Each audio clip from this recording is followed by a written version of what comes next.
Welcome back. We've got some consumer news for you as we're working for you. It's day 28 of the government shutdown. Hundreds of thousands of employees are still not getting paid, including thousands right here in Tennessee. Consumer investigator Lindsey Bramson sat down with a financial advisor to find out how these employees can be saving the most money right now while they wait for a paycheck.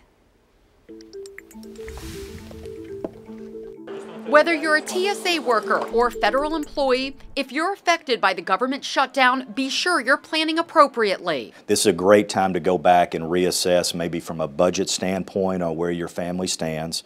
Financial planner Ty Draper says it's critical you separate your wants from your needs. And so your needs are going to be food, shelter, clothing, all things that we have to survive.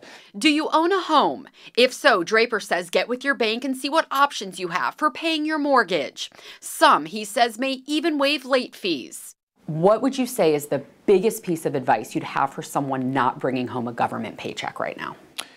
Assess exactly where you're at from your budget. Be calm. Don't make a very short-term decision that could have long-term ramifications. This includes things like high-interest loans. There's a lot you can be doing right now. For example, when it comes to your credit cards, consider paying only the minimum amount. Remember, you can always pay it off once you start getting paychecks again. And if you're a renter, get with the office or your landlord and see if you can be put on some sort of payment plan. Lastly, when it comes to grocery shopping, consider using coupons or buying those off-brand items that usually cost less money. We don't know exactly how long this is going to go, so you have to keep that communication open. I would use credit cards only as a last chance opportunity that you would have to pay off, some of your necessary bills. Okay, so these are some really good tips. I feel like even for people who aren't struggling, these are things that we should all kind of think about.